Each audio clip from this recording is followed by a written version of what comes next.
You know how sometimes an idea just feels final? Like it's the absolute last word on a subject. Well, for over 200 years, that's exactly what Isaac Newton's laws were for physics. They seemed perfect. But what happens when a perfect theory starts to show cracks? Let's follow those cracks and see where they lead. I mean, for generations, Newton's physics was it, the unshakable bedrock of science. It predicted the motion of planets, the arc of a cannonball, basically everything. It gave us this incredible sense of certainty. But here's the thing. That certainty, it was an illusion. And the story of how that illusion shattered is really the story of how modern physics was born. And this was the big picture, right? The famous clockwork universe. The idea was that the universe is just this giant, intricate machine. If you could just know the positions and velocities of all its gears at one single moment, you could, in principle, calculate its entire past and future.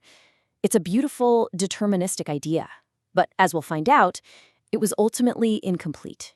All right, so before we can start poking holes in it, we really have to appreciate just what a magnificent structure Newton actually built. Let's take a look at the pillars of his perfect universe. Okay, so these three laws, they were basically the engine driving that whole clockwork universe. They defined a world of perfect cause and effect. The first thought tells us what happens when there are no forces involved. The second one, F equals ma, that's the heart of it all. It gives us the power to calculate exactly how things move when a force is applied. And the third just reminds us that forces are always a two-way street. Simple, elegant, and just unbelievably powerful. And this was his crowning achievement. With one single equation, Newton erased the line between the heavens and the earth. The very same force that pulls an apple to the ground is what keeps the planets in their orbits. Its predictive power was astounding. Get this. In the 19th century, astronomers saw that Uranus's orbit was a little wobbly. They used Newton's law to predict the exact location of an unseen planet pulling on it. They pointed their telescopes there, and boom, they discovered Neptune. The theory was that good. So for 2 centuries, Newton's universe seemed completely untouchable. But in the late 1800s, scientists studying light and electricity discovered something that just didn't fit: a universal speed limit. And this right here, this is the question that broke classical physics. Suddenly, you had 2 sets of perfect rules, Newton's laws of motion and the new laws of electromagnetism. And they directly contradicted each other. Something had to give. So the conflict is really between common sense and a truly bizarre new physical law.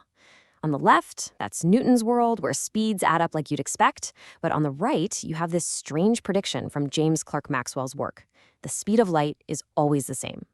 If you're on a spaceship going 99% the speed of light and you turn on a flashlight, both you and someone watching from Earth will measure that light moving at the exact same speed. C.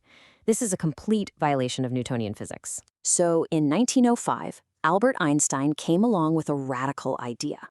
He said, what if the speed of light is the one thing that doesn't change?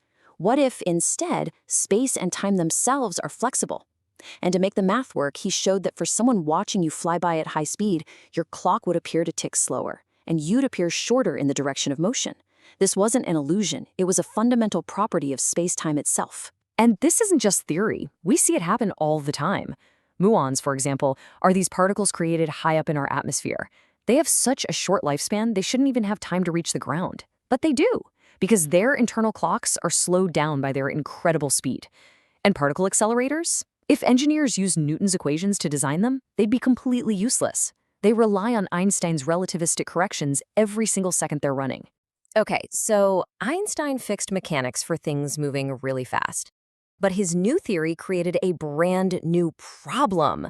It threw Newton's theory of gravity, the crown jewel, into serious doubt. Here were the new cracks. First, Newton's gravity was instantaneous. If the sun were to just vanish, Earth would instantly fly away. But Einstein had just proved nothing can travel faster than light, not even the information about gravity. Second, there was this weird coincidence. In Newton's world, there are 2 types of mass: inertial mass, which is resistance to being pushed, and gravitational mass, which is how it responds to gravity. Why were they always the exact same number? In Newton's physics, it's just a complete coincidence. This led to what Einstein called his happiest thought. He realized that the effects of gravity are absolutely identical to the effects of acceleration. That strange coincidence of the 2 masses wasn't a coincidence at all. It was a deep clue that gravity wasn't what we thought it was. It wasn't a force at all. Turns out, It's all geometry. Einstein proposed that mass and energy literally warp the fabric of space-time, kind of like a bowling ball on a trampoline. An orbiting planet isn't being pulled by a force. It's just following a straight line through curved space. This brilliantly explains why all objects fall at the same rate. They're all just following the same curve. That force of gravity is just an illusion caused by this curvature. Now, if you think this is all just abstract theory, look no further than the GPS on your phone. See, the satellites are moving very fast, so special relativity says their clock should slow down by about 7 microseconds a day.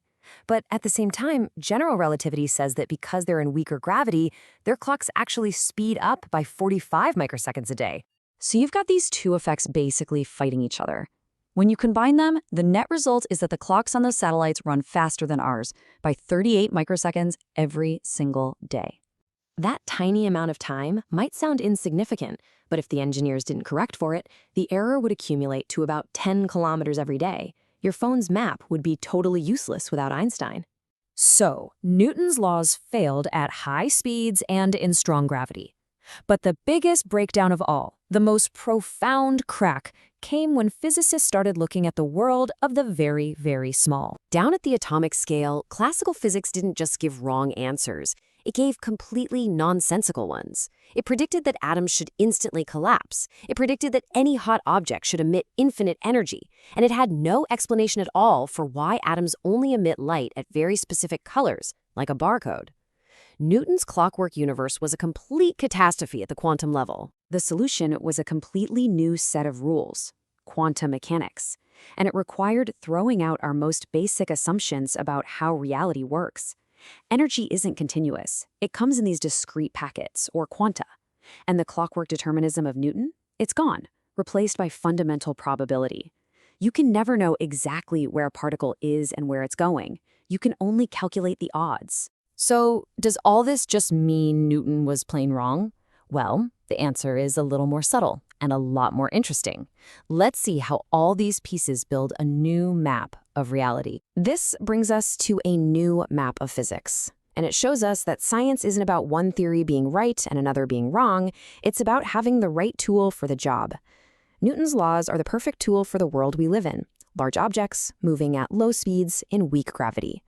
But if you change those conditions, if you go very fast, get very massive, or become very small, you need a different part of the map. You see, scientific progress isn't about tearing down old ideas. It's about building larger, more comprehensive maps that show where the old territories fit. Newton's laws perfectly describe our everyday world because they're the low-speed, low-gravity limit of Einstein's relativity. They are a brilliant approximation of a reality that is far stranger than Newton could have ever imagined. And that brings us right to the frontier of physics today. We have these two incredible theories, general relativity for the cosmos and quantum mechanics for atoms. The problem is they don't agree. They speak different languages. The search for a single theory, a theory of quantum gravity that can describe a black hole or the Big Bang, is the greatest challenge in science. It's the next piece of the map, just waiting to be drawn.